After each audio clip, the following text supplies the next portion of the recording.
أما بعد، رئيس الحفل المبجل والأساتذة الكرام وزملاء الأعزاء، إني أريد أن أبدي أمامكم في هذه الحفلة المباركة نبذة من سيرة النبي العربي صلى الله عليه وسلم بهذه الألفاظ الأخيرة: ولد الهدى فالكائنات ضياء، ولد الهدى فالكائنات ضياء، وفم الزمان تبسم وثناء.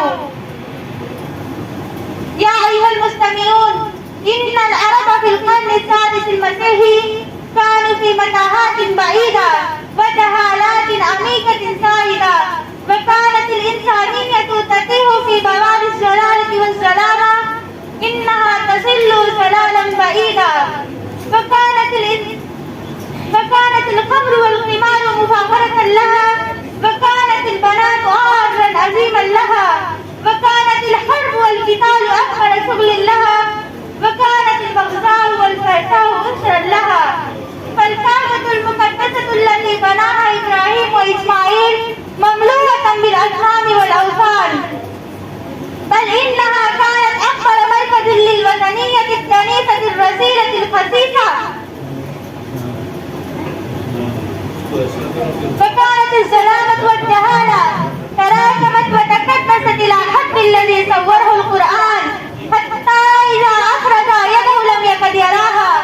يا أطهار المسلمين المحمدية، في هذه الأحوال طلعت الشمس مضيئة من أفق التهامة، إنه برد من ثنيات الوداع البدر المنير، طلع البدر علينا من ثنيات الوداع، طلع البدر علينا من ثنيات الوداع، وجب الشكر علينا ما دعا لله لا. يا زملائي، هذا هو النبي المبعوث الذي غير مجرى التاريخ وقلب تيار الجاهلية الجارف.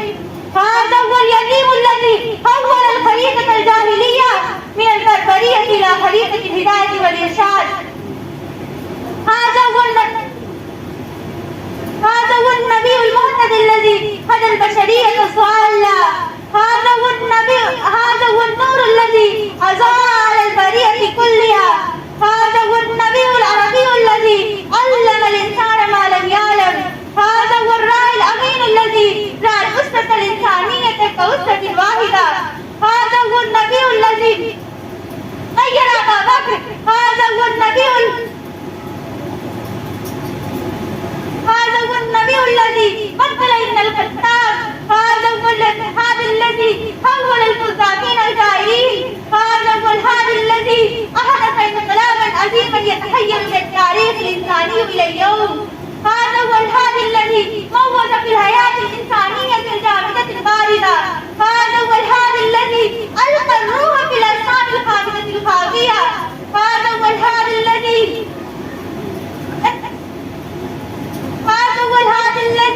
علم القلوب فأصبحتم بنعمته إخوانا.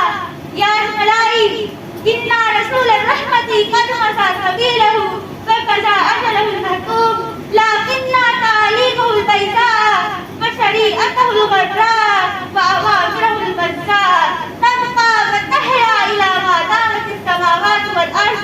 فيجب علينا أن نتخذ هذه الأسوة المحمدية في حياتنا كلها، فنكون من المتقين الصالحين الذين لا خوف عليهم ولا هم يحزنون.